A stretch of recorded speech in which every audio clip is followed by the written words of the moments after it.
1592년 임진왜란. 물밀듯이 밀려드는 왜군에 조선의 관군이 대패하자 나라를 구하기 위한 의병을 모집하는 경문이 나붙었다. 김윤후.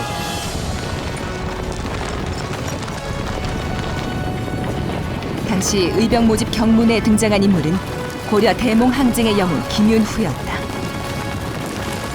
그가 300년이란 시간을 넘어 조선 의병운동의 상징으로 부활한 것이다.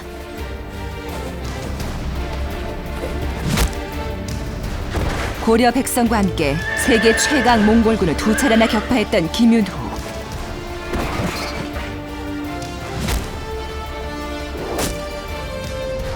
그는 고려의 대몽항쟁을 가능하게 했던 결정적인 인물이었다.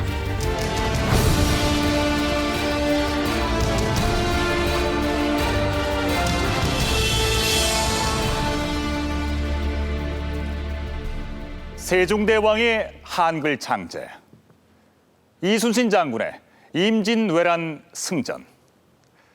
이렇게 위대한 업적을 남긴 사람들은 그 업적이 고유명사가 돼서 일반인들에게 기억됩니다. 고려 대몽항쟁의 영웅 김윤후. 임진왜란 당시 조선 백성들에게 김윤후는 바로 그런 인물이었습니다. 일반 백성들을 상대로 한 의병 모집 경문에 이 김윤후가 등장했다는 것은 그가 그만큼 조선 백성들의 가슴 속에 뿌리 깊게 각인돼 있었다는 것입니다. 그렇습니다. 임진왜란 의병운동의 선구자 조헌 선생의 경문에 나타난 것처럼 당시 조선의 백성들은 김윤후를 화살 하나로 돼지를 맞춰 몽골을 물리친 인물로 기억하고 있었습니다.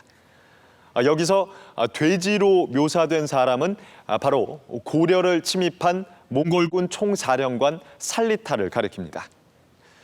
적장 살리타를 사살하면서 대몽항쟁 사상 최고의 승전을 기록한 김윤후. 이 전투는 이 몽골의 제2차 침입이 있었던 1232년으로 거슬러 올라갑니다.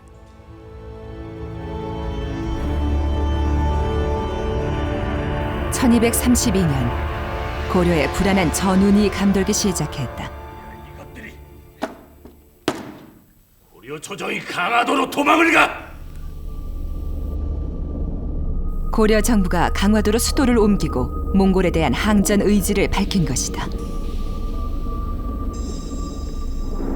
고려는 이와 더불어 몽골이 파견한 민정 담당관 다루가치 72명을 모두 살해했다. 몽골에 대한 명백한 선전포고였다.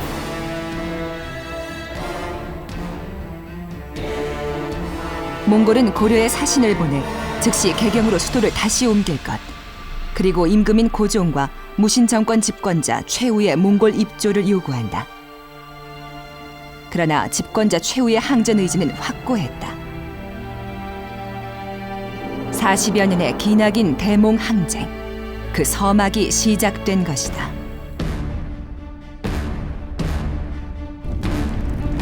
1년 전 몽골의 1차 침략 당시 고려의 정규군이 몽골군에게 대패하자 고려 정부는 서둘러 몽골과의 화의를 모색했다. 그 당시 화의 체결은 실질적인 항복을 의미했다. 그런데 고려가 항전 의지를 나타내면서 몽골의 침략도 다시 시작됐다. 약속을 어긴 고려 정부에 대한 보복으로 몽골군은 더욱 잔인하게 고려를 유린했다. 당대의 문장가였던 이규보는 몽골군의 잔인함이 짐승보다도 더 못하다고 기록하고 있다. 거침없이 남하하던 몽골군은 남부 지역 공략을 위해 용인의 처인성으로 향했다.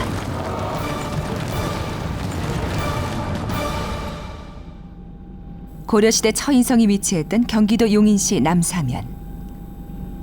바로 이곳 처인성에서 몽골군 총사령관의 목숨을 노리는 한 사람이 기다리고 있었다. 몽골군이 다가온다는 소문이 퍼지자 처인 부국민들과 인근 고을의 백성들은 서둘러 처인성으로 대피했다. 근처 백현원의 승려 김윤후도 그들 중 한 명이었다. 곧이어 몽골군 총사령관 살리타가 이끄는 몽골의 주력 부대가 처인성에 도착했다. 살리타는 권황제라는 직책으로 고려 정보를 책임지고 있던 몽골의 총사령관이었다.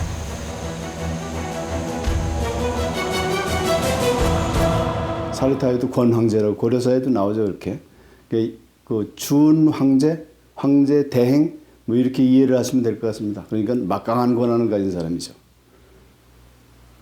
정동, 동쪽을 정복해가는 그 전쟁에서는 전대권을 행사할 수 있는 사람인 거죠. 고려시대 부곡은 천민과 유사한 백성들의 거주지였다. 그리고 처인성에는 고려의 정규군이 없었다. 백성들은 김윤후를 중심으로 몽골에 대한 항전을 준비했다. 일반 백성을 이끌고 세계 최강 몽골군을 상대해야 했던 김윤후. 김윤후가 선택한 건 매복이었다. 한편 몽골군에게 처인성은 처음부터 중요한 전투 예상지가 아니었다. 작은 토성에 천여 명의 백성이 모여있을 뿐이었기 때문이다. 김윤후는 몽골군의 방심을 이용했다. 김윤후의 활이 노린 건 단 한 사람, 적장 살리타였다. 장군! 장군! 어디서 날아오다니냐? 장군! 괜찮습니까 장군? 총사령관을 잃은 몽골군은 오합지졸이었다. 김윤후와 처인 부곡민들은 살리타를 사살한 데 이어 상당수의 몽골군을 생포했으며 남은 몽골군들은 서둘러 철수했다. 몽골의 권황제를 사살한 이 전투는 원나라 역사에도 기록된 일대 사건이었다.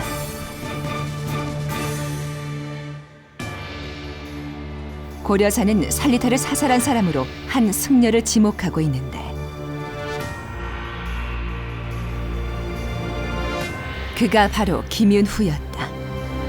김윤후는 승려의 신분으로 일반 백성을 이끌고 세계 최강 몽골군을 격퇴한 것이다. 김윤후의 처인성 전투 승리로 몽골군은 일제히 고려에서 철수했으며 최씨 무신 정권은 대몽 항쟁에 자신감을 갖게 됐다.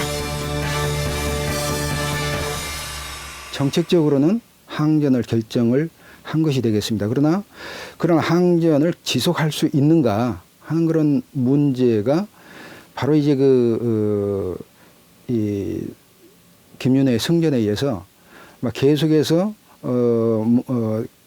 고려 정부가 자신감을 가지고 항전을 추진할 수 있는 그런 원동력이 됐다 이렇게 볼 수 있기 때문에 이런 점에서는 굉장히 중요한 그런 사건이다 이렇게 말씀드릴 수 있을 것 같습니다. 고려 정부는 김윤후를 고려군의 사령관에 해당하는 정삼품의 상장군에 임명했다. 그런데 싸울 때 저는 활과 화살도 갖고 있지 않았사옵니다. 그런데 어찌 제가 그런 큰 상을 받겠사옵니까? 김윤후가 큰 상을 사양한 것이다. 고려사 김윤후 전에는 김윤후와 고려 조정의 엇갈린 주장이 모두 기록돼 있다.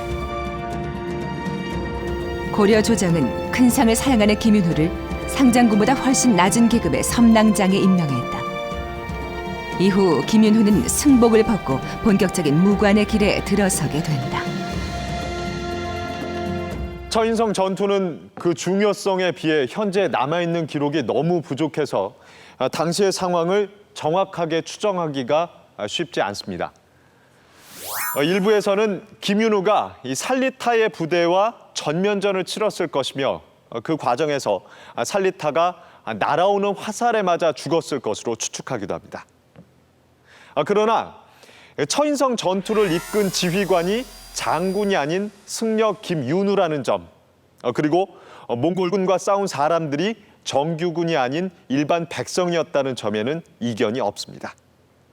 그런데 몽골군 총사령관 이 살리타의 군대와 맞서 싸운 사람들이 정규군이 아닌 일반 백성이었다는 점이 의아하지 않으십니까? 그들은 왜 직접 칼과 활을 들고 전장에 나섰던 걸까요?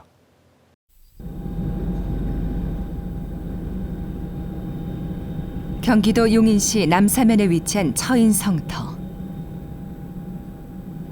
성터 앞에 세워진 승첩 기념비가 아니라면 대몽 항쟁 시기 치열한 전투의 흔적을 찾아보기 힘든 작고 야트막한 동산의 모습이다.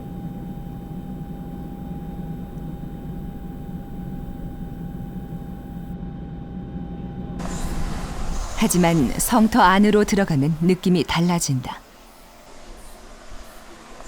처인성은 흙으로 쌓아올린 토성인데 1998년 발굴 결과 성곽을 따라 목책을 높이 쌓았던 꽤 견고한 모습의 토성이었음이 확인되었다.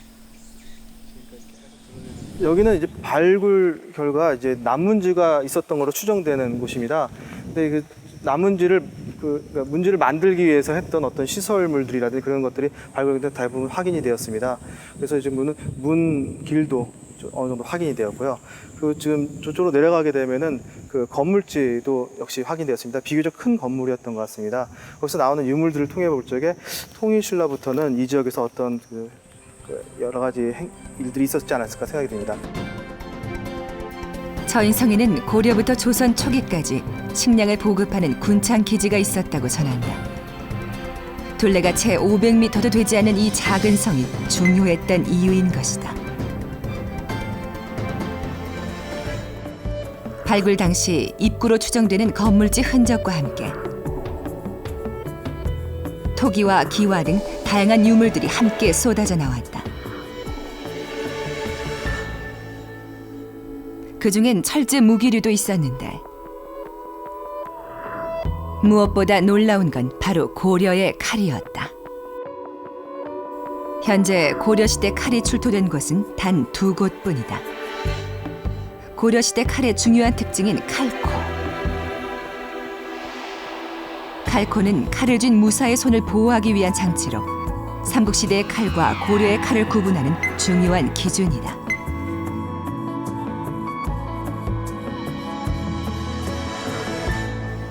한쪽 그 성벽 길이가 100m도 채 되지 않는 조그마한 곳에서 어떻게 전투를 치렀는지 지금도 의아해할 정도로 아주 작은 규모의 성이었습니다. 그래서 이것을 조사할 때에 과연 여기서 어떤 그 고려 후기 몽고와 전쟁을 치를 시기의 유물이 나올 수 있을 것인가 하고 의아해했었는데, 그러면서도 아주 유명한 역사의 현장이기 때문에 조심스럽게 조그만 구역만을 시범적으로 조사를 했습니다.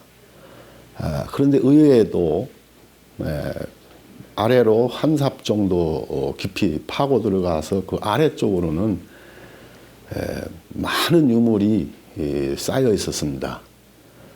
그래서 이곳이 그 역사의 현장임을 바로 알게 됐습니다. 무덤이 아닌 성터에서 칼이 발굴되는 경우는 매우 드물다. 이것은 처인성에서 칼을 수습하지 못할 정도로 매우 급박한 사건이 벌어졌다는 걸 의미한다. 그 사건은 과연 무엇이었을까? 13세기 몽골군은 뛰어난 기마병을 중심으로 전 세계를 정복해 나갔다. 그러나 그들도 수전과 공성전에는 약점을 가지고 있었다. 고려의 집권자 최우가 강화도로 고려의 수도를 옮긴 것도 바로 그 때문이다. 강화도는 몽골군을 방어할 수 있는 천혜의 요새였다. 강화에 도착한 고려 조정은 우선 개경에 있는 궁을 그대로 본떠 왕궁을 지었다.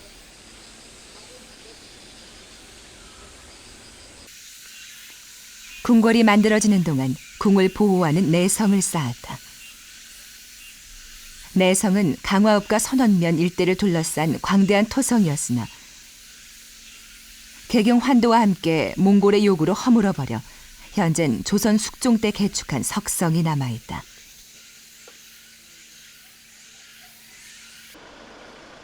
처인성 승첩 다음해인 고종 20년 고려 정부는 육지와 맞닿아 있는 동쪽 해안가를 따라 외성을 쌓고 몽골의 침입에 대비했다. 고려 고종이 이제 강화로 천도해가지고 그 다음에 강화 외성을 이제 그 토성으로 쌓았습니다. 그런데 그 토성의 흔적이 장고원 세월에 잊혀졌지만은 조선조에 들어와서 숙종임금이 다시 개축하면서 석축을 했습니다. 그 석축으로 한 그 기단이 지금 이렇게 여러 기단이 이제 돌 기단이 이렇게 남아 있습니다. 그것이 이겁니다.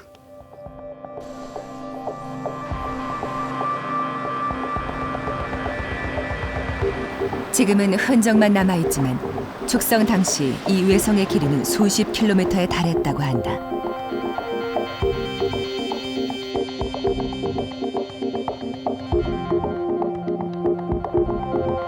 궁궐을 둘러싼 내성 주위로 다시 중성을 쌓고 육지와 면한 해안가에는 외성을 세워 견고한 방어체계를 갖춘 군사요새.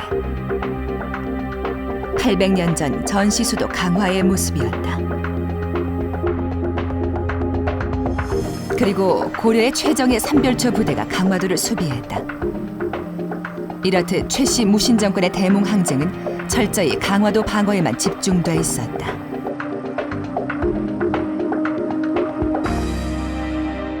강화도 천도한 후로는 정규군을 거의 투입하지 않은 상태에서 이제 이 별초군을 이제 부분적으로 투입을 한다든가 아니면은 지방에서의 여러 가지 이 항전의 내용을 뒷받침한다든가 이런 방식으로 전환한 것을 볼 수가 있습니다. 역시 이것은 강화도 정부가 정면 대결보다는 다른 여러 가지 방식에 의해서 문제를 완화시킨다. 그리고 또 정규군은 강화도를 지키는데 주로 투입을 한다. 이런 그 전략의 결과다. 이렇게 생각이 됩니다.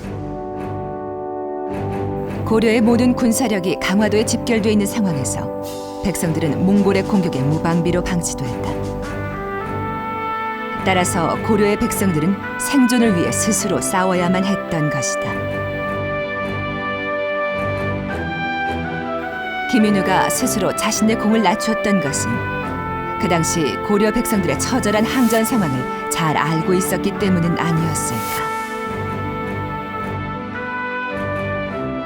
김윤후가 자신의 공을 사양한 후 처인 부곡은 천민 거주구역인 부곡에서 일반 백성 거주구역인 처인현으로 파격적으로 승격됐다.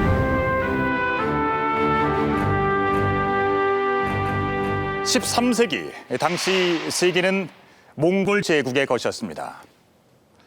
세계 역사상 유례가 없는 강력한 정복 전쟁이 몽골에 의해 진행되고 있었습니다. 이 몽골은 30여 년 동안 고려를 6차에 걸쳐 침략하게 되는데 이 중 결정적인 전투의 패배로 인해서 고려에서 철수하게 된 경우는 단 2번이었습니다. 바로 2차 처인성 전투와 5차 충주성 전투가 그것입니다. 그런데 놀라운 사실은 당시 세계 최강의 몽골군을 격퇴한 이 두 전투의 지휘관이 동일 인물이란 것입니다. 바로 김윤후였습니다. 처인성 전투를 승리로 이끈 21년 뒤에 그는 처인성의 승리가 결코 우연이 아닌 필연이었음을 충주성에서 다시 한번 입증하게 됩니다.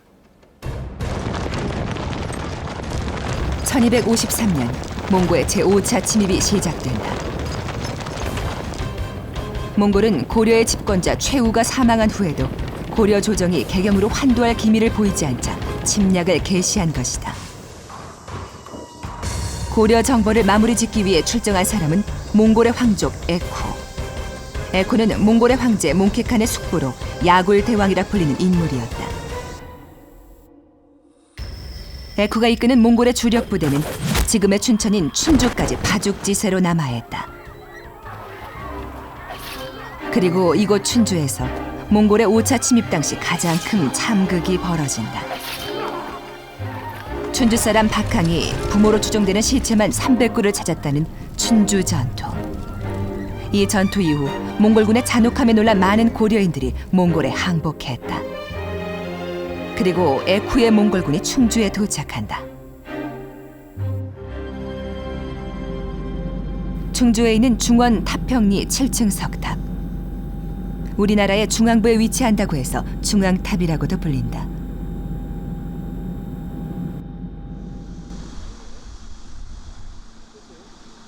한반도 중심에 위치하면서 남북을 잇는 내륙 교통의 중심지였던 충주. 40년 대몽항쟁 기간 동안 9번에 달하는 전투가 이곳 충주에서 벌어졌다. 적에게나 고려에게나 뺏길 수 없는 전략적 요충지였다.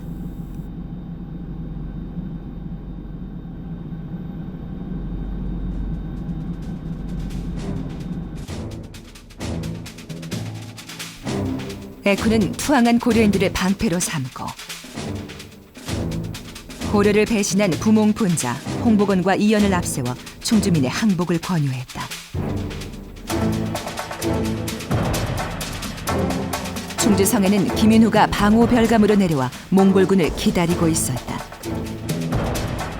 처인성 승첩 이후 21년이 지난 후였다. 김윤후와 충주민들은 항전을 결의했다.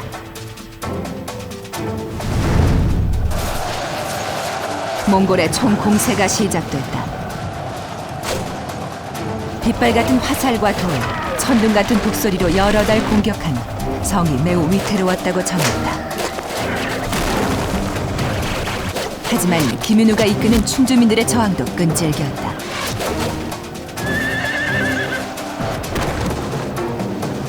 (10월에) 시작된 전투는 11월이 지나도록 끝날 줄 모르고 계속되고 있었다.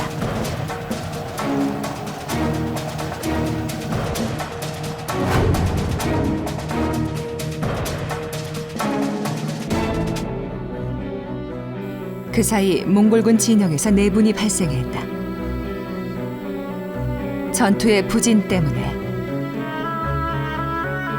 에쿠와 다른 황족 사이에 의견 대립이 생겼고 결국 사령관 에쿠가 본토로 소환된 것이다. 그러나 충주성의 상황도 나쁘긴 마찬가지였다. 성이 포위된 지 70여일.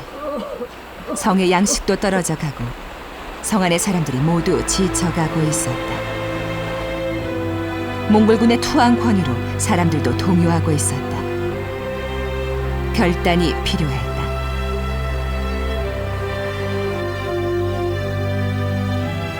김윤후는 성내의 사람들, 특히 노비들을 불러 모았다. 그의 손에는 그들의 노비 문서가 들려 있었다.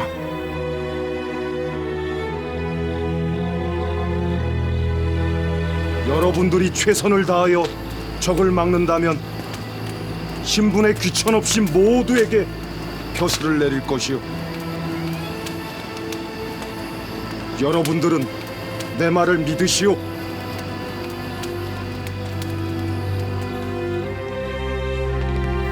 이야기를 마친 김윤후는 사람들이 보는 앞에서 노비 문서를 불태우고 노획한 소와 말을 나눠주었다.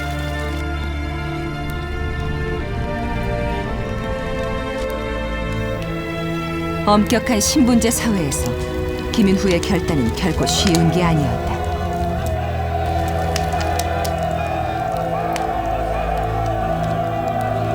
정규군이 없는 상황에서 전투력의 핵심은 관노와 농민 등 일반 백성이었다.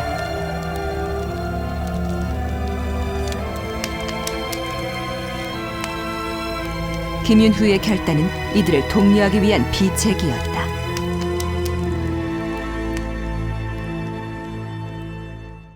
신분제 사회에서 양반이니 혹은 백정이니 이렇게 신분이 높고 낮음에 따라서 싸울 것인가 혹은 지킬 것인가를 놓고 양반들이 우선 살기 위해서 도망치는 것을 막을 수 있었고 또 백정들 같이 아주 하층 신분이 그래도 지켜야 된다고 양반들과 손을 마주하고 지킬 수 있게끔 만든 그런 원동력이 되는데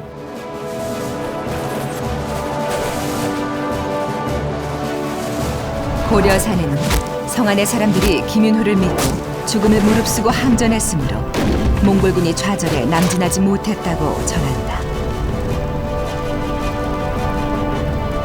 몽골군이 충주에 도착한 지 70여일 만에 고려 조정의 승전보가 전해졌다.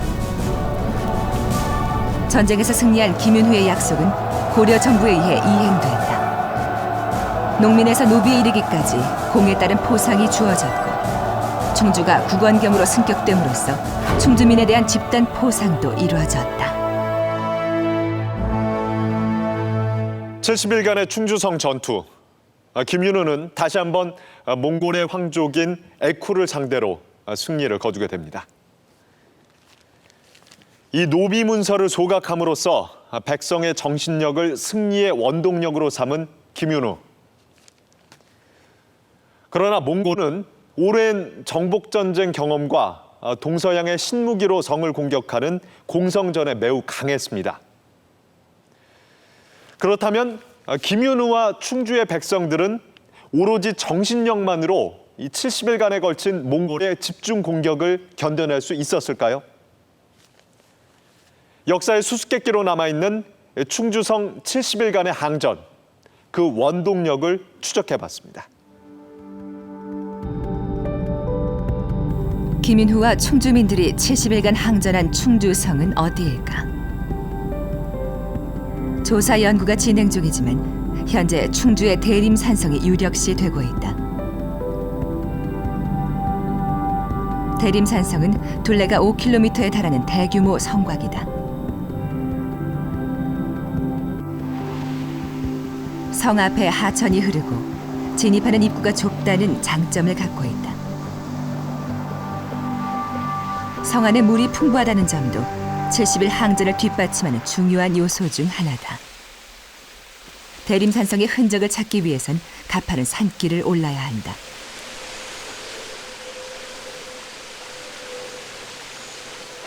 자, 지금 이제 라는 느낌이 좀 안 나는데요. 이게 지금 성벽이 이제 잔존 부분이거든요. 지금 뭐 완전히 다 무너졌지만 지금 보시면 이런데 성터 곳곳에서 고려시대 것으로 추정되는 토기와 기와편들이 발견된다. 그리고 이렇게 보시면 이런 것들은 기와잖아요. 이게 그리고 기와잖아요, 이죠? 이런 기와들이 여기서 나온다라고 하는 얘기는 일단 대림산성과 고려시대를 연결시켜주는 중요한 유물들이다.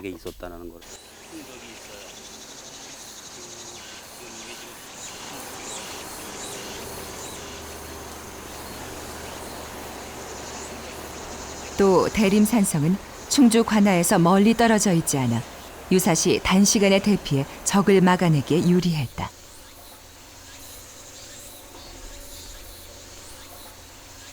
대림산성은 삼국시대 후기에 축성돼 주로 고려시대에 사용됐을 것으로 추정된다.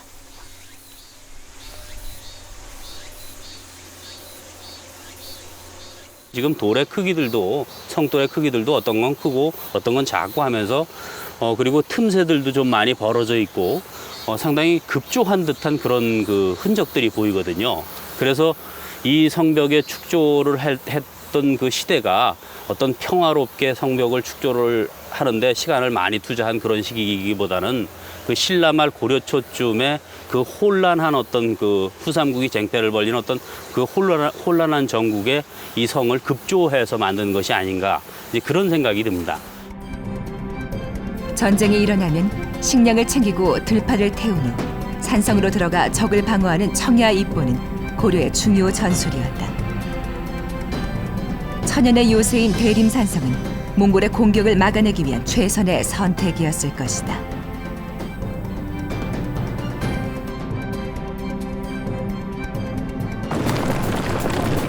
그러나 몽골은 고려를 침입할 당시 다양한 대외 원정 경험을 바탕으로 공성전에도 강한 면모를 갖추고 있었다.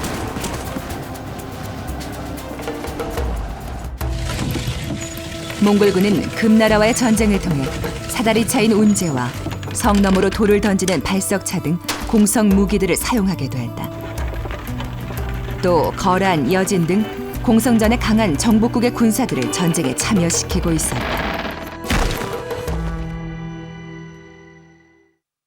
몽고군은 그 청야 입보의 공성전을 전개하는 고려에 대항하기 위해서 당시 그 거란족, 여진족, 한족으로 구성된 그러한 별도의 부대를 확보했으며 특히 그 위구르족, 해족이라고 하는 위구르족의 공성전을 그 공성 무기를 만드는 그런 기술자들을 동원해서 공성 장비를 만들어서 고려를 침공했던 것입니다.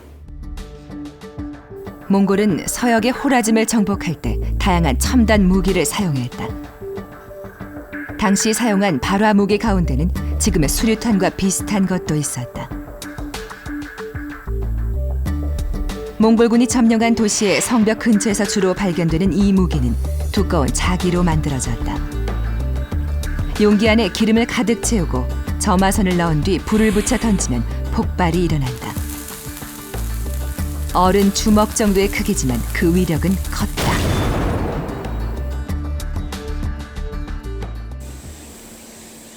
그러나 고려 역시 계속되는 전투를 통해 몽골에 대항한 승리의 경험을 축적하고 있었다. 안성의 죽주성.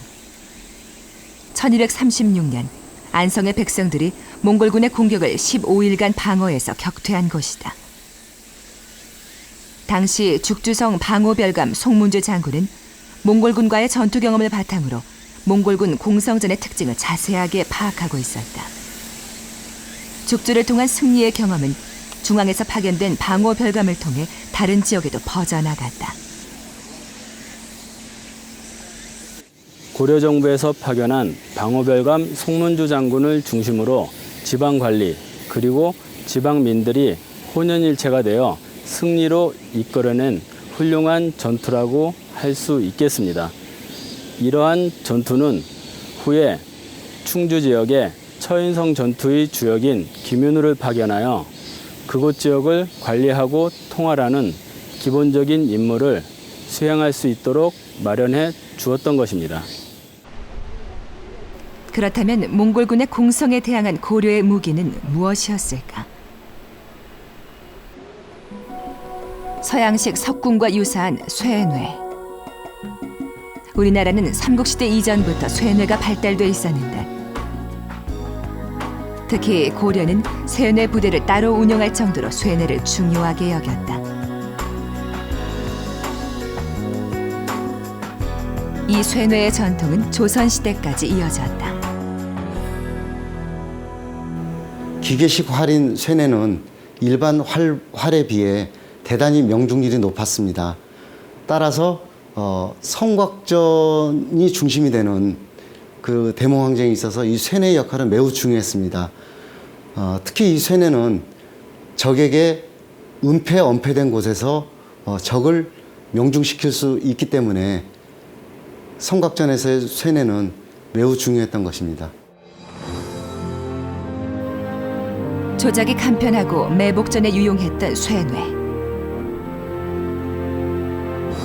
성에 입보해 장기간 항전한 충주 전투에서 쇠뇌는 유용한 무기로 사용됐을 것이다.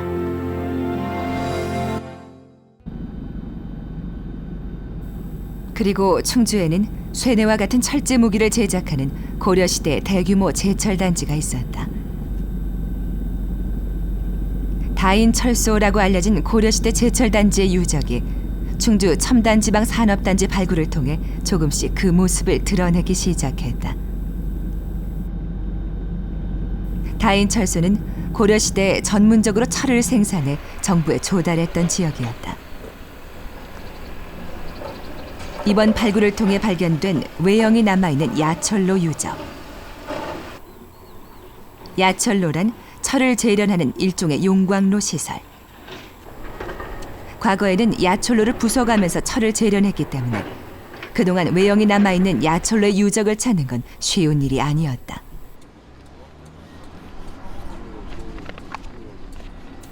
야철로 주변을 덮고 있던 엄청난 양의 검은색 석재. 이 석재를 자세히 들여다보면 일반 석재와는 다른 점을 쉽게 찾아볼 수 있다.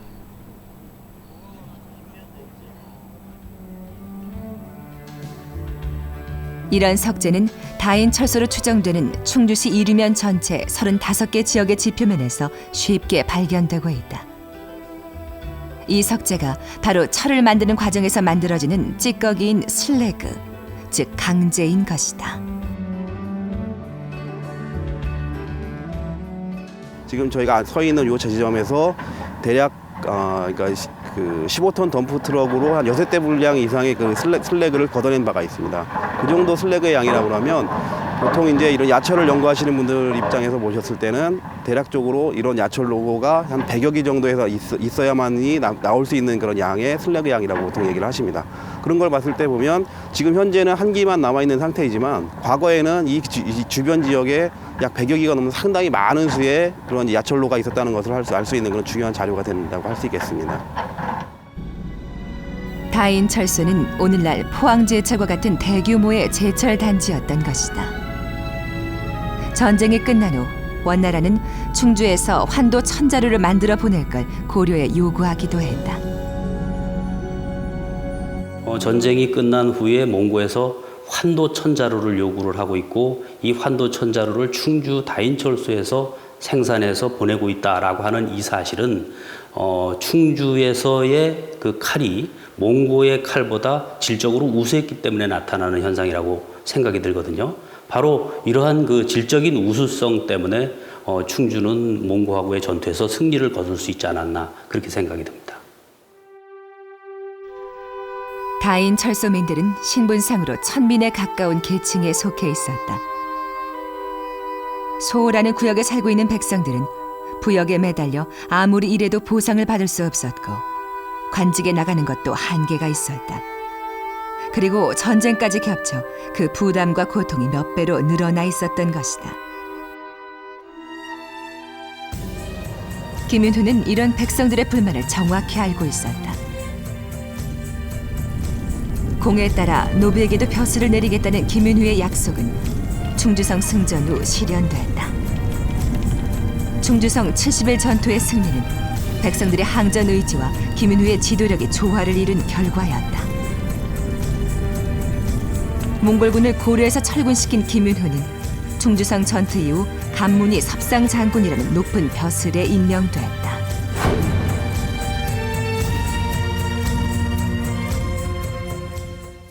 대몽 항쟁 기간 동안 지역민들의 활약이 두드러진 전투에 대해선 지역민들의 신분이 집단으로 상승하는 지역 승격이라는 집단 포상이 이루어집니다.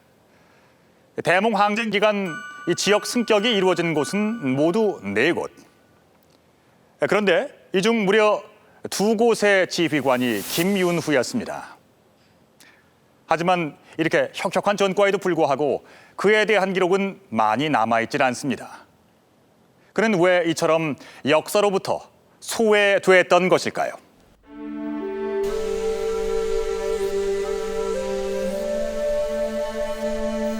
충주성 전투를 기념하는 충주 대몽항쟁 전승 기념탑. 역사에 기록된 김윤후의 승전은 단 2차례였지만 모두 몽골을 고려에서 철수시킨 결정적 승리였다. 그리고 이 두 전투로 대몽항쟁이 장기화되면서 고려가 명맥을 유지할 수 있는 발판을 마련했다.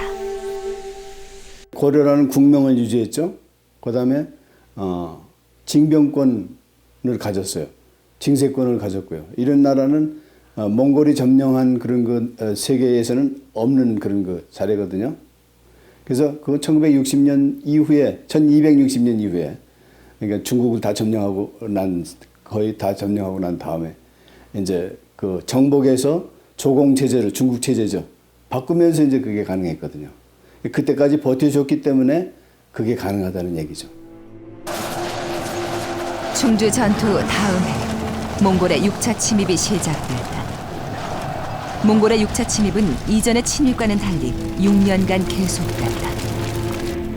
그 사이 국토는 초토화됐고 수많은 사람들이 살해되거나 포로가 됐다. 1259년 결국 고려는 몽골과 강화를 맺고 고려 조정은 단계적으로 개경 환도를 실시한다. 몽골의 쿠빌라이 칸은 몽골의 정책을 정복에서 조공으로 바꾼다. 이후 고려는 몽골이 세운 원나라가 멸망할 때까지 약 1세기 동안 원나라의 내정 간섭기를 겪게 된다. 몽고와의 전쟁 이후에 몽고 간섭기 거의 1세기 가까운 기간을 갖다 거치기 때문에 몽고와의 전쟁했던 것, 또 공을 세웠던 것 이런 것이 오히려 이제 죄가 되는 이런 그 상황이 됐고 이런 점에서 김윤후에 대한 기록이나 자료들이 제대로 정리되거나 또 그걸 갖다 자랑할 수 있거나 하는 그런 여건이 되지 못했기 때문에 자연히 기록이 거의 다 없어진 것 같습니다. 원의 내정 간섭 기간 동안 대몽 항쟁 승전의 업적은 반역과 모반의 역사가 되었다. 김윤후는 동북면 병마사, 예부 상서, 우복야 등의 높은 관직을 역임했지만 그 업적이 역사에 자세히 기록되기 힘들었던 것이다. 김윤후가 승려 출신이란 점도 후대의 역사에서 환영받지 못한 이유였다. 불교를 국가 이념으로 받아들인 고려 시대는 화려한 불교 문화만큼 승려의 사회적 지위가 높았다.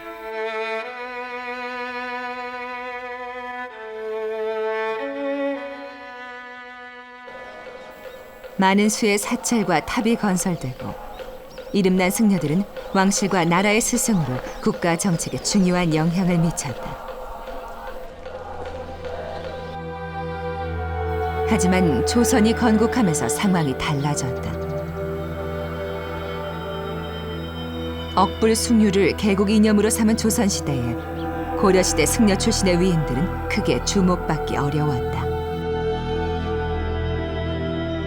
이분은 그 불교의 그 평등 사상에 입각해서 신분의 그 차별 없이 그의 능력에 따라서 대접받는 그러한 세계를 꿈꿨던 인물일 수도 있습니다. 그렇기 때문에 조선조 유자로서 볼 때는 그 위계 질서를 분명하게 강조하는 유자로 입장에서 볼 때는 이러한 입장의 인물을 제대로 조명하기가 부담스러울 수도 있겠죠. 원의 내정 간섭 기간 동안 살리타를 사살한 주인공으로 역사에서 주목받기 힘들었던 김윤후. 그는 억불숭이의 조선시대를 지나면서 다시 한번 역사 속에서 주목받을 기회를 잃어버리고 만다.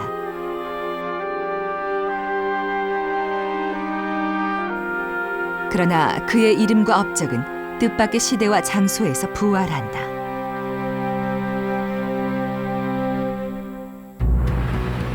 (1592년) 임진왜란.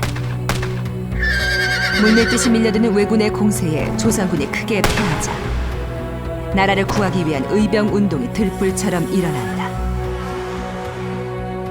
임진왜란 당시 순국한 의병장들의 위패를 모시고 있는 700의총의 종용사, 승병장 영규대사, 전라의병장 고경명 선생 등 21개의 위패들이 모셔져 있다. 그 정중앙에 위치한 조선의병의 선구적 인물인 중봉 조헌 선생의 위패.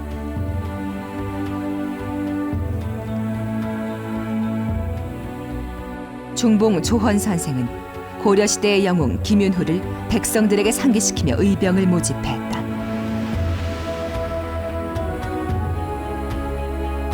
조헌 선생이 모집한 의병은 약 1000여 명. 조헌 선생의 의병들은 영규대사 휘하의 승병과 합세해 청주성을 탈환하고 이어 금산에서 왜군 15,000명과 장렬히 맞서 싸우다 전원이 전사한다. 조국이 참화를 겪을 때 가족과 나라를 지키기 위해 분연히 일어난 조선의 의병들. 그들의 뇌리엔 고려 영웅 김윤후와 처인성 승전이 자리 잡고 있었던 것이다. 고려의 명맥이 그대로 유지돼서 오늘날까지 내려올 수 있었던 게 아닌가 이런 생각이 드는 거죠. 그래서 굉장히 결정적인 그런 역할을 한 분이라고 생각이 됩니다. 판단력, 또 신의, 또 정직성, 또 열린 마음, 또 남의 것을 자기 자랑으로 삼지 않는 그런 겸손한 마음, 이런 것이 사실은 김윤후가 공을 세웠던 그런 지도력의 요점이라고 볼 수 있는데, 자기 혼자 출세하기 위해서 한 것이 아니고 이 승려로서 중생들을 구제한다고 하는 것을 현실적으로 이루어낸 인물이 바로 김윤후다, 이렇게 생각하게 합니다. 김윤후, 그는 위기의 순간 조선의 백성들이 기억하고 있던 고려의 영웅이었다. 나는 싸울 때 활과 화살도 가지고 있지 않았는데 어떻게 그렇게 큰 상을 받을 수가 있겠습니까? 여러분이 힘을 다해 싸운다면 신분의 귀천을 가리지 않고 모두에게 상을 내릴 것입니다. 역사가 전하는 김윤후는 백성들의 편에 섰던 겸손하고 신이 있는 사람이었습니다. 오랜 세월이 흐르도록 백성들이 그를 기억하는 것은 바로 이런 이유일 것입니다. 역사는 힘 있는 사람, 그리고 승리한 사람의 언어로 기록되기 쉽습니다. 여러분은 대몽항쟁 시기 고려의 영웅으로 누구를 기억하고 계십니까? 혹시 최씨 무신 정권이나 삼별초만을 기억하고 있지는 않으신지요? 한국사전, 오늘은 대몽항쟁 시기 풍전등화의 조국을 2번 지켜낸 고려의 영웅 김윤후 편이었습니다.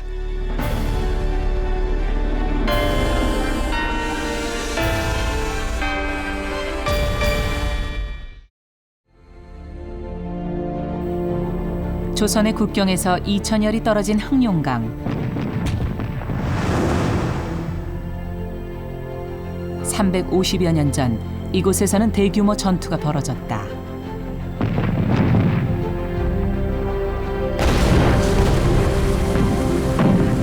조선 청나라 연합군과 러시아군의 격돌이었다. 이는 당시 러시아의 아시아 진출을 결정짓는 국제대전이었다. 바로 이 전쟁에 조선의 조총병 200명이 참전했다. 이들은 조선 청나라 연합군의 결정적인 승리를 이끌었다. 그리고 조선의 러시아 정벌, 그 현장에 조선의 명장 신유가 있었다.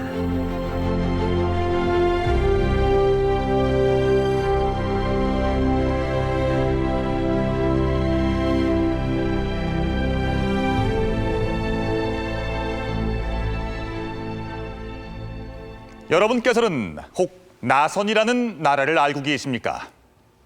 이 나선은 조선시대 러시아를 지칭하는 말이었는데요. 이 러시아를 정벌하기 위해서 출병을 했던 조선의 군대가 있었습니다. 이른바 나선 정벌이었습니다. 한국사 전, 오늘은 지금껏 잘 알려지지 않았던 조선의 러시아 정벌, 그 대장정에 참여했던 한 장수의 이야기입니다. 바로 조선 효종대의 장수 신유가 오늘의 주인공입니다. 그는 나선을 정벌하기 위해서 함경도 회령에서 머나먼 흑룡강까지 출병하는데요. 이것은 청나라의 지원병 요청에 따른 것이었습니다. 어디서 누구와 싸우는지도 모르는 상태에서 감행한 출병, 그것은 출발부터가 이미 전쟁이었습니다. 계명대학교 고문원실.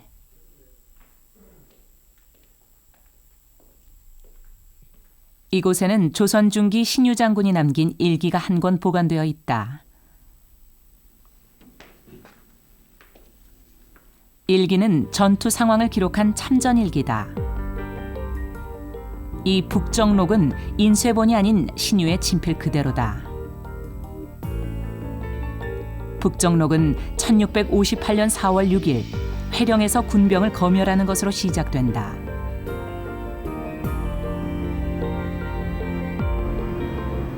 신유는 1658년 4월부터 그해 8월까지 약 4개월간 흑룡강으로 출전했다. 이는 당시 청나라 측의 지원병 요청에 의한 출전이었다. 신유 장군이 처음 군병을 검열했던 두만강변의 회령.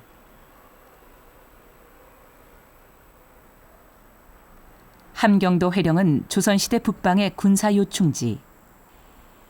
두만강을 사이에 두고 중국과 접해 있었다.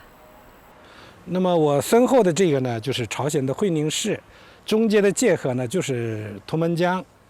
那么1658年阴历的这个5月1号到2号呢，朝鲜这个军队呢，这个沈柳将军带领着就是265个这个鸟枪手呢，当时就是渡过了这个图们江，往这个宁古塔进军。由于这个清朝的使臣到的比较晚，所以呢这个时间非常紧。 군병을 검열한 신유는 회령에서 한달여 기다리고 있었다. 신유는 함경도 북병영의 부사령관 격인 병마 우후였다. 병력은 조청병 200을 포함 모두 265명이었다. 뒤늦게 나타난 청나라 통역관은 막무가내로 즉시 출병을 요구했다. 당장 도망강을 건너야 하오. 불량미야, 군품들을 빠지지 않게 챙기려면 내일 당장 들어가오. 대장군의 명령을 거부하려 합니까? 통관도 사정을 받지 않소. 내일 당장 도강은 어렵소이다. 허면 물품은 남겨두고 청나라 측의 일정에 맞추기 위해 조선군의 출병은 느닷없이 이루어졌다.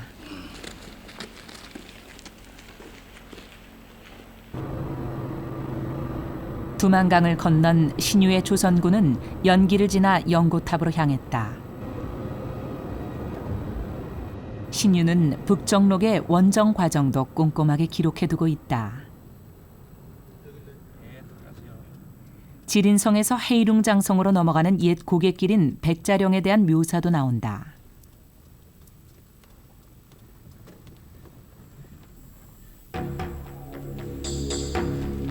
육십여리나 늘어선 잣나무와 노송나무가 하늘을 가리어 해를 볼 수 없었다.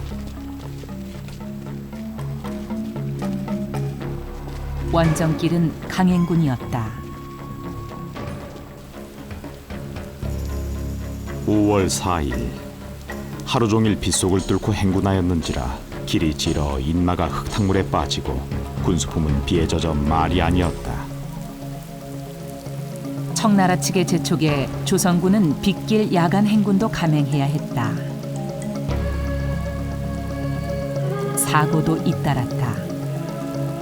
5월 8일 이날 말 한 필이 쓰러져 숨을 거두었다.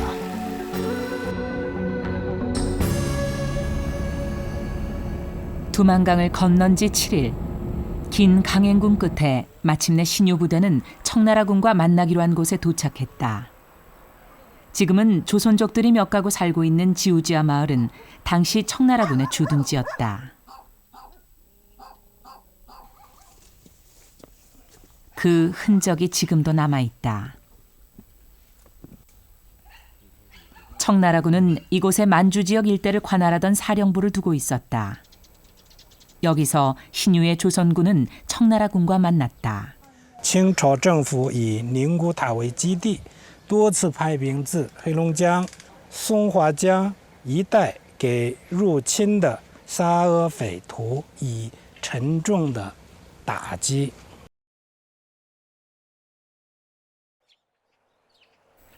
당시 청나라군이 주둔했던 토성은 지금은 500m 정도 흔적만 확인할 수 있다.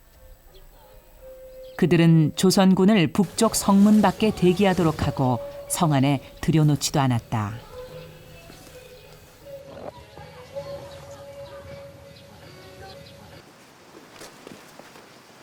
청나라 측은 신유 혼자만 성 안에 군막으로 불렀다.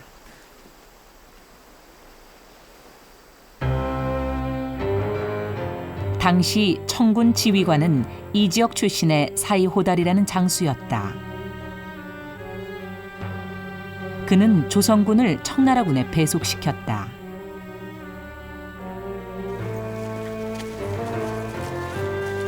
(200명의) 조선군을 청나라 장수 8명에게 24명씩 배속시켜버렸다. 신유는 도착하자마자 지휘권을 박탈당해버린 셈이었다.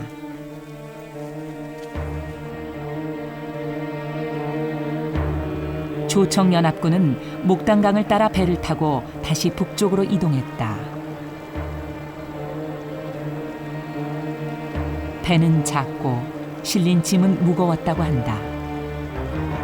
또다시 사고가 발생했다.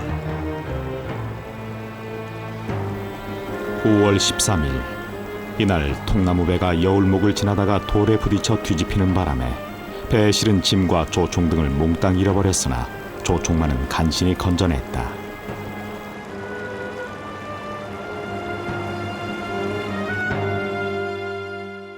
이 지역은 오랫동안 원주민들의 터전이었다. 이곳의 원주민들은 강에 의지하여 살았다. 1650년대 러시아군이 침략 이들을 지배하기 시작했다. 대량 학살과 수탈이 이어지자 원주민들은 청나라 조정에 구원을 요청했다. 이에 청에서는 군대를 파견, 러시아군과 접전이 벌어지게 된 것이다.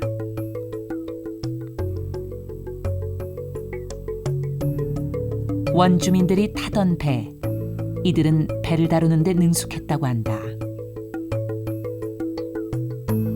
那么坐的船呢，也是各种各样的船，所以呢，当时朝鲜援军来的时候，一开始坐的就是这个赫哲族坐的这个船只去打仗的。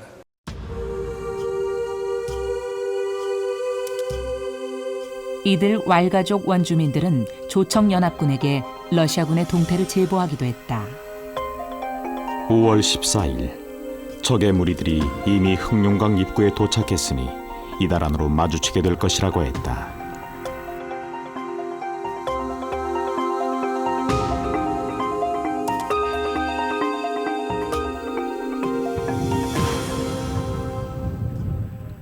두만강을 건넌 지 보름여 조선군은 의란에 도착했다.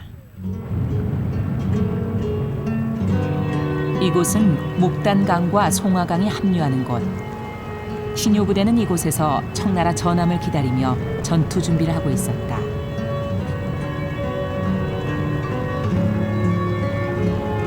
이 강변에서 신유는 원하지 않았던 원정길에 대한 감회를 읊었다. 두 강이 합류하여 잔잔한 물결은 망망한 대해와 같고 멀리 고국을 떠난 회포와 어버이 생각에 참으로 뜨거운 눈물을 금할 수 없다.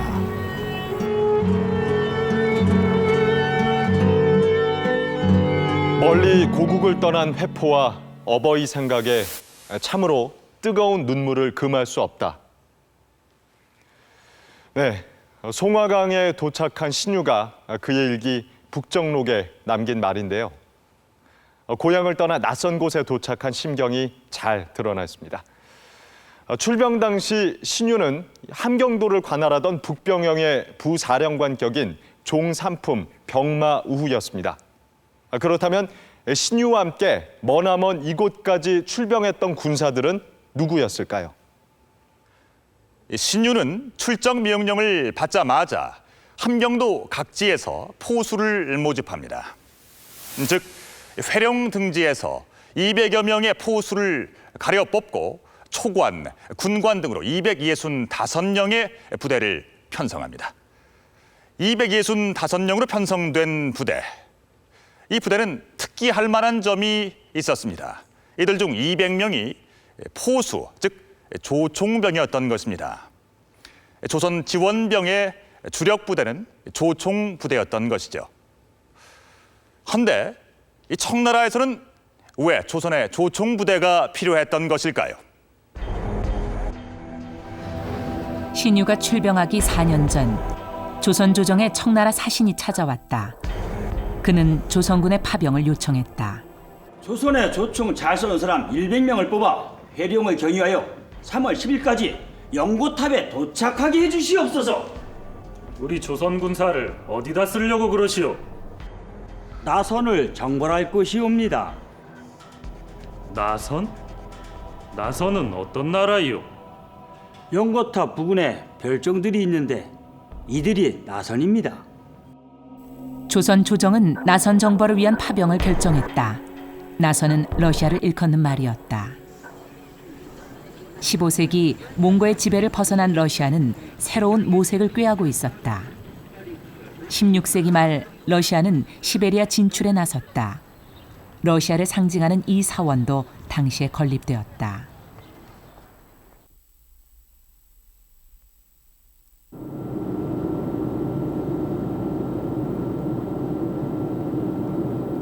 광활한 미개척지 시베리아. 러시아는 강줄기를 따라 동쪽으로 진출했다. 거미줄 같은 시베리아 수로는 러시아의 극동 진출에 좋은 조건을 제공했다. 17세기 중반 마침내 러시아는 중국과의 접경지인 아무르강, 즉 흑룡강까지 진출했다. 모스크바에서 시베리아를 관통하여 이곳까지 도착하는데 고작 60년밖에 걸리지 않았다. 지금도 이곳에는 중국과 러시아 도시가 흑룡강을 사이에 두고 마주보고 있다. 350여 년 전 이곳은 중국과 러시아의 치열한 격전지였다. 아무르 지역 박물관. 이곳에서는 러시아가 흑룡강까지 진출한 이유를 엿볼 수 있다. 그것은 모피 때문이었다. 당시 러시아는 국가 재정의 10분의 1을 모피에 의존하고 있었다. 따라서 러시아의 시베리아 진출은 재정 증대를 위한 러시아의 국가적 사업이었다. Для России в XVII веке очень важным было пополнение государственной казны пушниной, мехами. Поэтому все, кто отправлялся в Сибирь, они обязательно привозили в царскую казну меха. А Сибирь в то время была меховым царством. Пушнина служила средством международного обмена, то есть служила валютой, на которую Россия закупала и серебро для чеканки монеты, и различные товары, и современное оружие для армии. 그렇다면 러시아는 어떻게 시베리아로 진출했을까? 그들은 점령지마다 이처럼 요새를 구축하며 동진해왔다. 요충지마다 진지를 세우고 군대를 주둔시키면서 시베리아 지역을 장악해갔던 것이다. 러시아의 시베리아 진출, 그 선봉에 섰던 특별한 부족이 있었다. 바로 코자크족이었다. 이들은 사납고 용맹한 부족으로 이름 높았다. 코자크군은 무장 상인이자 약탈자였다. 러시아 정부는 이들 코자크를 시베리아 진출에 앞장세웠다. 코자크 부족이 개척한 지역을 러시아는 자신들의 영향권으로 편입시켜 나갔고 마침내 흑룡강까지 진출한 것이다. Во-первых, казаки это были профессиональные воины. Они всю жизнь с 3 лет на коне, сначала учились, потом воевали. Они одинаково и защищали Русь от кочевых народов, и с другой стороны постоянно были в борьбе с государством. И поэтому они уходили все дальше от влияния государства и в конце концов дошли до Тихого океана и Преамурья. 신유의 조선군은 바로 러시아가 동원한 이들 코자크족과의 전투를 앞두고 있었던 것이다. 적선 선봉 11척이 막 흑룡강 하류에 도착했다고 한다. 적들은 결전을 불사하며 사격술이 절묘하여 청나라 군대가 크게 패하여 사망자 수가 부지기수였다. 조선군이 참전하기 전 청나라는 러시아군에 연전연패했다. 화력의 열세 때문이었다. 진지안에서 사격으로 대응하는 러시아군의 청군은 속수무책이었다. 1652년에는 진지를 공격하던 청나라군 1,500명이 200명의 러시아군에 참패 700여 명의 전사자를 남기기도 했다.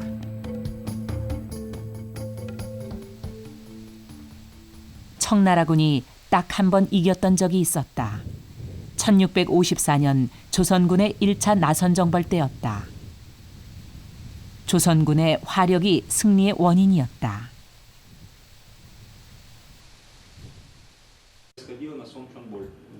조선의 1차 참전 자료가 러시아에 남아있다. И бились те багдойские люди из большого бою, из пушек и пищалей. А били они из тех пушек по нашим судам, а дрались они из-за туров и из-за увалов земляных. А увалы земляные – это когда 강변에서 접전이 벌어졌다. 조선군은 버드나무 목책을 세우고 그 앞에 방어용 구덩이를 파고 총격전을 벌였다. 화력에는 화력으로 대응한 것이다. Маньчжурский император решил, что можно использовать для этого корейских солдат. Корейские солдаты, которые расквартированы были в провинции Хамгён, были очень хорошими стрелками. Они умели быстро стрелять, они умели точно стрелять. И они могли вполне для генерала Шархады заменить, собственно, маньчжурских солдат. Поэтому Шархада попросил стрелков, ему было неважно, какие это будут стрелки, китайские, корейские, маньчжурские. Ему главное было, чтобы у него были солдаты, которые умеют стрелять из ружья. 조선 조총병의 우수성은 북정록에도 기록되어 있다. 출병 당시 조선군과 청군의 조총술 시범이 있었다. 청나라 통관들이 와서 조총 시방을 요구했다. 길이 한 발 남짓에 넓이 3치 정도의 팻말을 60보 밖에 세우고 조총병 한 사람이 3발씩 쐈다.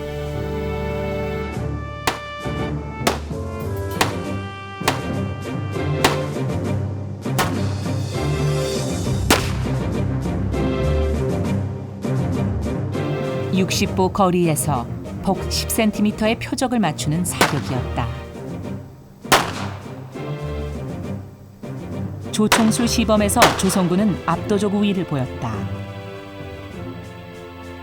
200명의 조선군 중에서 한 발 이상 맞힌 군사는 123명, 100명의 청군 중에서는 불과 몇 명만 표적을 맞췄을 뿐이었다.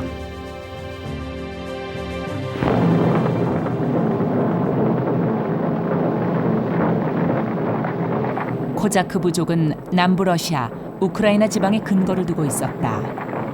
이들은 당대 최강 오스만 트루크군을 격퇴시키고 또 다른 강자이던 폴란드군에 맞선 강력한 세력이었다.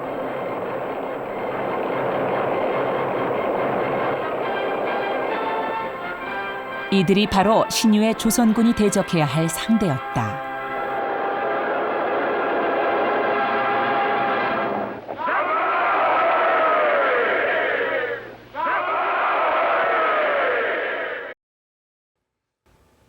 낯설고 먼 흑룡강에서 조선군이 만난 적은 바로 러시아의 코자크족이었습니다.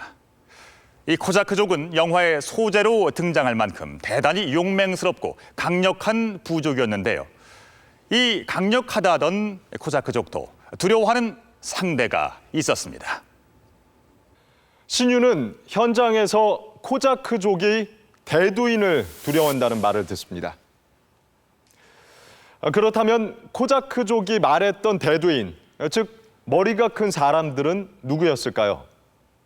바로 이 전립을 썼던 조선군이었다고 합니다. 멀리서 보면 이 전립을 쓴 조선군이 영락없이 머리 큰 사람으로 보였을 것입니다.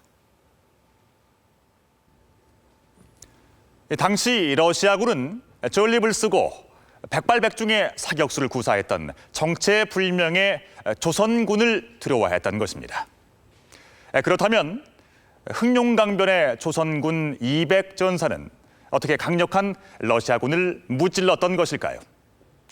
그날의 치열했던 전투 현장, 신유의 북정록 기록을 따라가 보겠습니다. 회령을 떠난 지 한 달여 신유의 조선군은 중국의 최북단에 도착했다.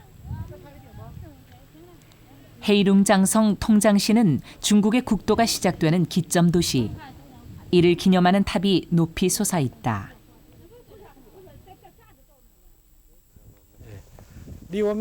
통장시는 송화강과 흑룡강이 합쳐지는 합수 지점이다.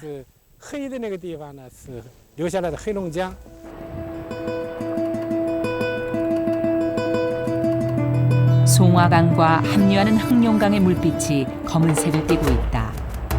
검은 용이라는 뜻의 강 이름은 바로 이 물빛에서 비롯되었다.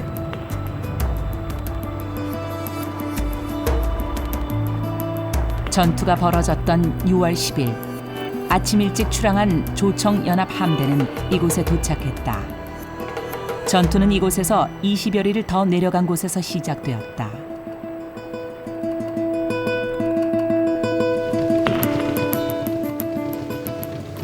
당시의 전투 현장을 찾았다. 러시아군은 이 흑룡강을 거슬러 올라오고 있는 중이었다.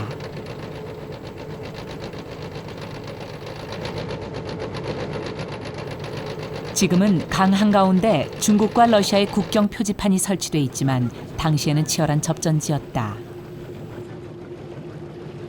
흑룡강구에서 20여리를 내려간 곳, 마침내 조청연합군은 러시아군을 발견했다.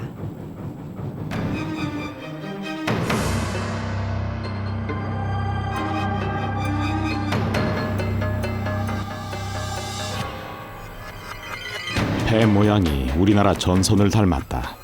단청은 화려하고 만듦새는 아주 견고했다. 신유는 이곳에서 처음 러시아군을 만났다. 那么再从松花江那个口呢下来以后啊，一直走到这20多里路以后呢，在这一带呢，那么遇到了这个俄罗斯的船只。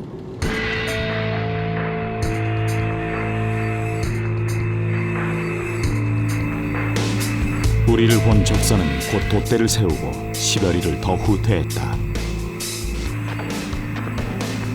후퇴하던 적선들이 강 기슭에서 배를 돌려 대형을 갖추고 전투 태세에 들어갔다. 우리 전선이 번갈아 들락거리며 적선과의 거리를 좁혀나갔다. 전투의 시작은 포격전이었다.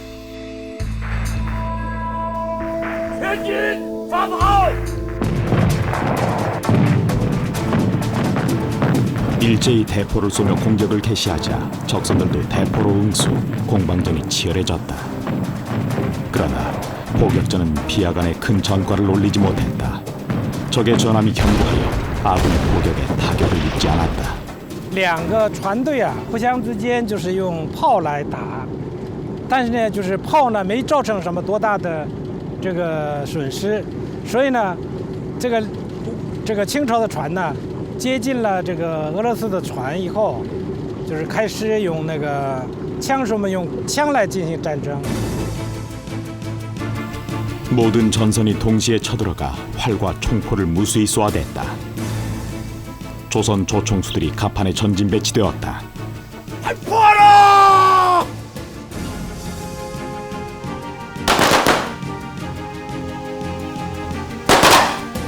적병이 숨 쉴 틈도 없이 총탄과 화살을 쏘았다.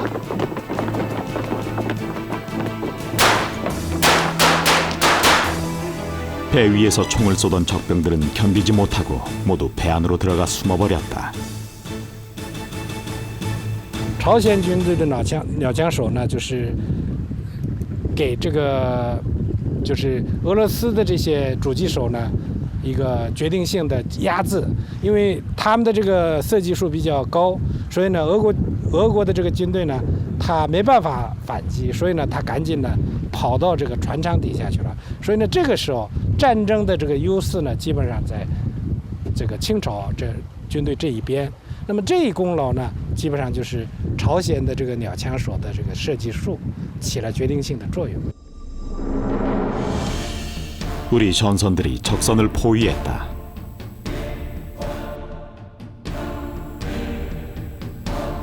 갈고리를 던져 적선을 끌어당긴 다음 조총수들이 넘어가 불을 지르려 했다. 배를 불태워라! 전부 불태워라!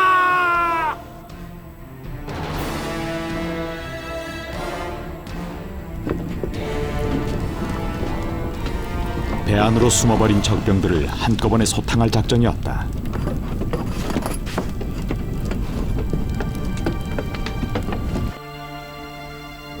전세는 기울기 시작했다. 우리는 승기를 잡았다. 이때 러시아군 한 무리가 도망치기 시작했다. 내가 탄 배가 제일 앞에서 추격했다. 뒤이어 백병전이 벌어졌다.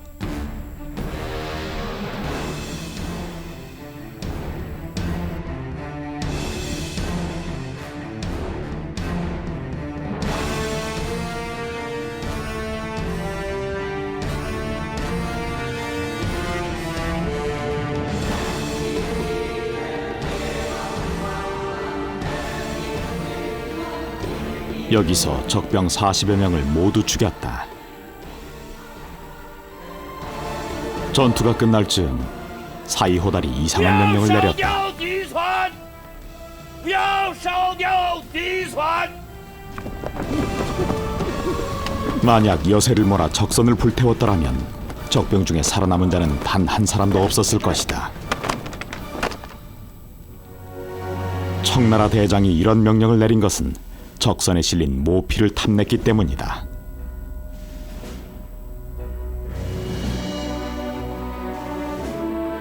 적선으로 건너갔던 조선군 조총병들이 다시 배로 돌아오고 있었다. 그 순간 배 안에 숨어있던 적병이 연속 사격을 가해왔다. 우리 조선군 7명이 그 자리에서 전사했다. 부상자 1명은 다음 날 숨을 거뒀다. 적선들을 불태웠더라면 우리의 희생이 없었을 텐데 사이호달이 재물을 탐내어 무모한 명령을 내린 것은 참으로 유감스러운 일이었다.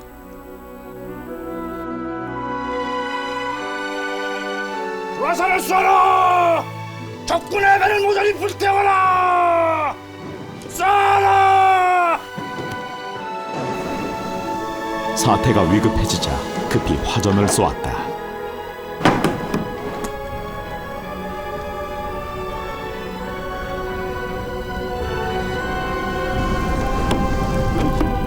적선 7척을 모조리 불태웠다.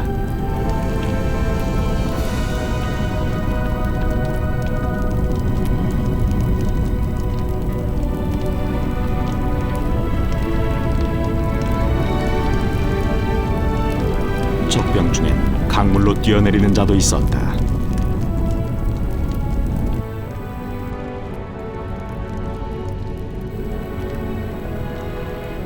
열한 척의 적선 중에서 4척만이 남았다.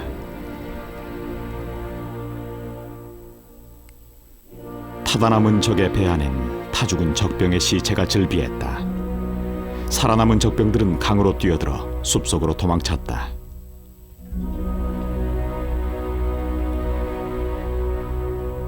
밤이 깊은 후 적선 한 척이 우리 포위망을 뚫고 도망쳤다.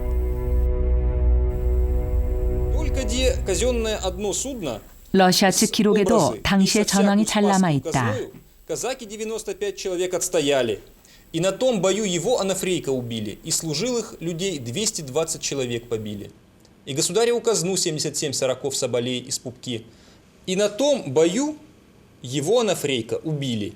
И служилых людей 220 человек побили. 러시아군 사망자 220명, 조선군 전사자 8명.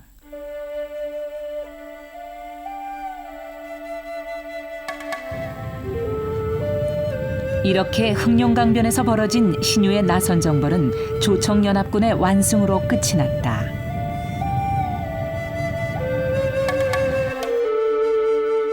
조선 조총병의 탁월한 활약으로 대승을 거둔 나선 정벌. 이 국제전은 효종대에 벌어졌습니다. 그런데 아시다시피 효종은 북벌론자였습니다. 병자호란 이후 청나라에 볼모로 끌려갔던 경험이 있는 효종은 왕위에 오르자마자 강력한 북벌 정책을 추진하게 됩니다. 즉 청나라를 치고 복수를 하려는 의지를 갖고 있었던 것입니다. 그런데 이 나선 정벌은 청나라를 위한 파병이었습니다. 청나라를 치기 위해 키웠던 군사력을 오히려 청나라를 돕는 데 쓴 것이죠. 효종으로서는 뼈아픈 선택이었을 겁니다. 신유 또한 출병과 전투 과정에서 숱한 수모를 당해야만 했습니다. 작전권을 빼앗기고 어이없이 부하를 희생시켜야만 했습니다. 전투 뒤처리 과정에서도 역시 수모를 당했습니다. 이처럼 효종대의 나선 정벌은 약소국의 왕과 장수가 감당해야만 하는 비애도 담겨 있었습니다.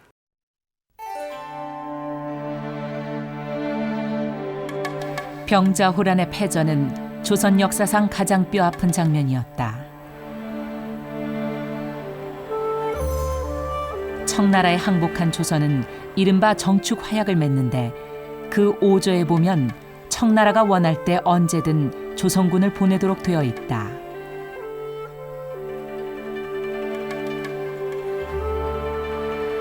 이 조약에 따라 신유의 조선군은 출병했다. 그러나 원래 이들은 청나라를 도와줄 병력이 아니었다. 임진왜란 때 조총의 위력을 실감한 조선은 훈련 도감을 설치, 포수, 즉 조총병 양성에 힘썼다. 특히 효종은 하메르 훈련 도감에 배치, 조총을 만들고 개선하도록 했다. 병자호란 때 청나라의 인질로 잡혀간 경험이 있는 효종. 그는 청나라를 치는 북벌을 위해 군비 진강에 매달렸다. 그때 북벌을 자기 일생일대의 과업으로 생각한 거죠. 그래서 효종 치세는 온통 그런 북벌이 아침에 일어나서 저녁에 잘 때까지 효종의 뇌리 속에는 북벌밖에 없었던 것 같습니다. 그래서 모든 국가 체제를 그런 북벌을 위한 군사력 강화, 그리고 군인들의 양성과 무기 강화, 성과 각 진지의 보수, 이런 식으로 모든 전 국가가 어떤 군사국가 체제로 전환하려고 하는 거죠. 효종은 특히 조총병 양성에 힘썼다. 훈련도감의 중앙군을 중심으로 조총병을 키운 다음 지방군까지 조총으로 무장시켜 나갔다.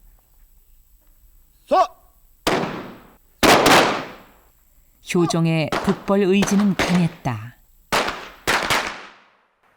그 중앙에서는 끊임없이 지방군을 훈련시키기 위해서 중앙군, 특히 훈련도감 군사들 같은 사람들을 지방에 내려보내서 그들에게 조총 사격수를 가르칩니다.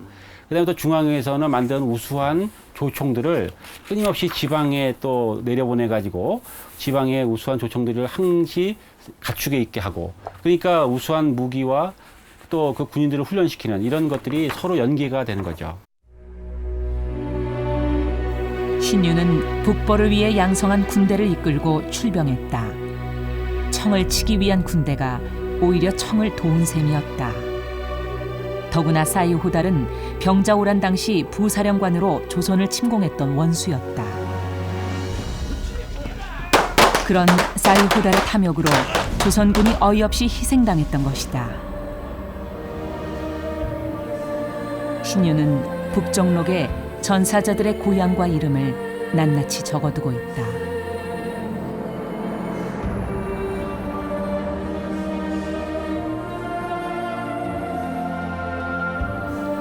전투가 끝난 다음 날, 사이호달은 전사한 조선병사를 화장하라고 했다. 나는 우리 풍속엔 화장이 없으니 우리 풍습대로 매장하겠다고 했다. 흑룡강변 높은 언덕에 자리를 잡아 7명을 같은 고향끼리 묻어주었다.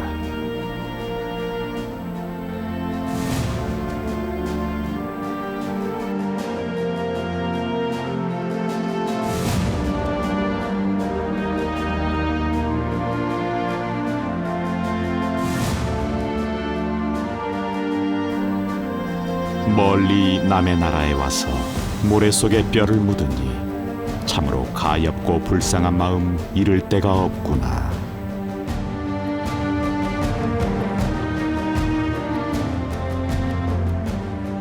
전투는 끝이 났다. 그러나 또 다른 전쟁 아닌 전쟁이 기다리고 있었다. 대장군의 성가료, 조족들이 아직까지 남아있어. 조선군은 돌아갈 수 없다 하오. 적들은 모두 전멸됐는데 도대체 어디에 도적이 있다는 게요? 따지려거든 대장군께 따지시오. 조선군은 여기에 머물다가 9월 초에 돌아가는 정갈이었어. 9월이면 사이호달은 조선군의 철수를 허락하지 않았다. 신유는 군량이 없어 돌아가야 한다고 하자 청나라 측은 회령에서 군량을 싣고 오라고 했다. 군량을 실어 오도록 하면 되지 않소? 뭘 지금 말씀이랑 하시는 게요? 조선 후기 국정을 총괄하던 비변사의 문서인 등록유초. 나선 정벌 당시 파병에 필요한 물자를 어떻게 조달할지가 기록되어 있다.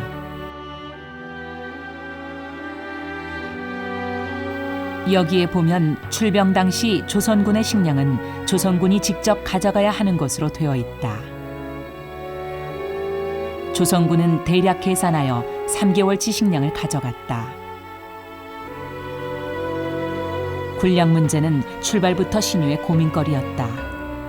계속 주둔을 위해 신유는 청나라 군에게 식량을 구워달라고 할 수밖에 없었다.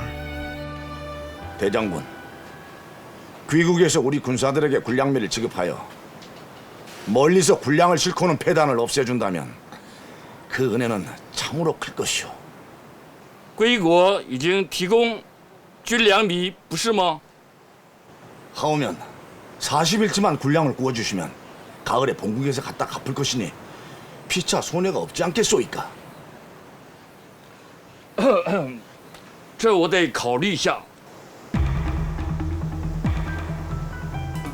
신유는 사이호달의 이런 태도를 조선군의 식량을 탈취하려는 음모로 파악하고 있었다. 즉, 조선군의 식량이 도착되면 바로 조선군을 철수시키고 그때 남는 식량을 차지할 속셈이라는 것이었다. 신유는 사이호달이 도둑의 심보를 가졌다고 적고 있다.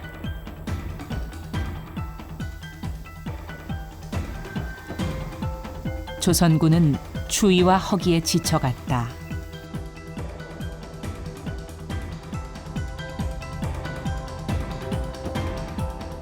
그나마 청군이 구워준 곡식은 물에 젖어 썩어버려 먹을 수도 없는 것이었다.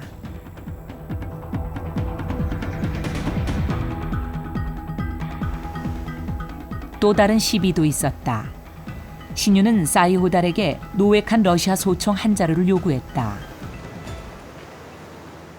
대장군, 적들의 총기가 우리나라 조총과는 그 구조가 달라 매우 신기합니다. 몇 자루 입수해서 국가에 바치고자 하오. 지난번 아군이 노획한 총기는 귀국이 모두 몰수해 갔으니 구할 도리가 없소이다. 의향이 어떠신지요? 收缴枪之速已向北京报完了，因此我不能任意给你。 적군으로부터 노획한 조총은 무려 3,400정이나 되는데 북경에 보고했다는 핑계로 인색하게 굴다니 매우 가증스럽다.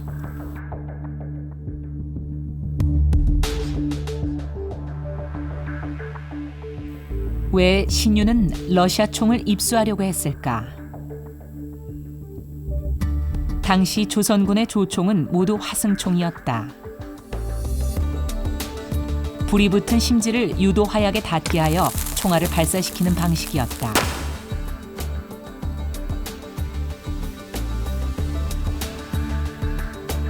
반면 러시아 총은 이보다 발달된 이른바 수석식 소총이었다. 심지 대신 부싯돌로 불꽃을 일으켜 총알을 발사시키는 방식이었다. 불시 보관 등에 있어 수석식 소총이 화승총보다 성능이 우수했다. 신유는 기어코 이 러시아 소총 한 자루를 가져왔다. 당시 이제 군사 지휘관으로서 어떤 군사 기술, 군사 무기 체계에 대한 어떤 탁월한 안목이라고 볼 수가 있겠죠. 당시 수석식 소총은 우리나라 조총에 비해서 한 단계 업그레이드된 소총이라고 볼 수가 있기 때문에 결국엔 그것을 입수한다고 한다면 그것을 이용을 해서 향후 군비 강화에 큰 도움이 될 거다라고 판단했던 것 같습니다. 결국에 이제 청나라군에게 애걸하다시피 해가지고서 한 점을 입수해 함으로써 나름대로 우리나라의 군비 강화에 일조를 하고자 했던 것 같습니다. 드디어 조선군은 철군을 시작했다. 그것도 만만찮은 것이었다. 앞길이 점점 가까워오자 병으로 잘 못 걷던 군사들도 용기를 냈다. 비를 맞으며 40여일이나 행군하니 군사들이 추워서 더 이상 갈 수가 없었다. 출병 기간 115일, 왕복 5천리에 이르는 신유의 대장정은 8월 27일 회령으로 돌아오면서 끝이 난다. 신유의 난중일기 북종록도 여기서 끝난다.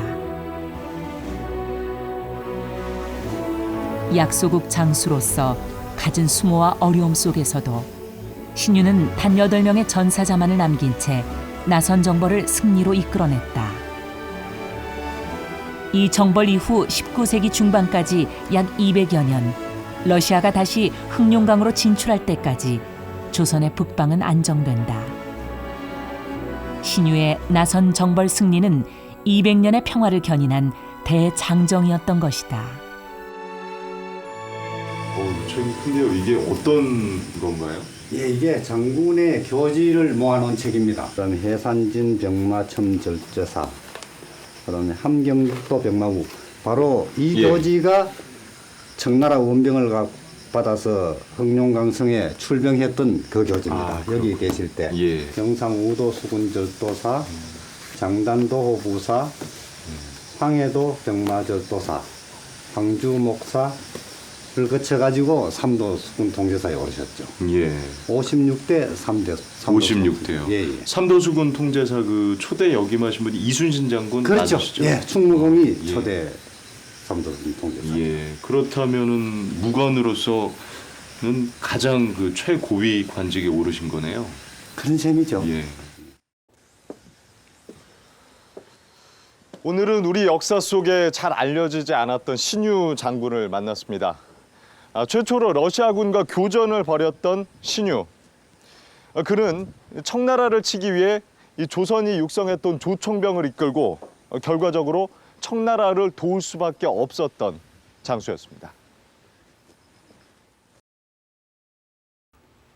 그러나 그는 열악한 상황 속에서도 200명의 조총수 가운데 단 8명, 그것도 청나라 장수의 오판에 의한 전사자 8명만을 내고 당시 최강의 러시아 코자크족을 상대로 승리를 이끌어냅니다. 그러나 그 승리의 과정에서 신유는 약소국 장수로서 비애와 한계를 느껴야 했습니다. 그리고 그는 이 모든 과정을 꼼꼼한 기록으로 남겼습니다.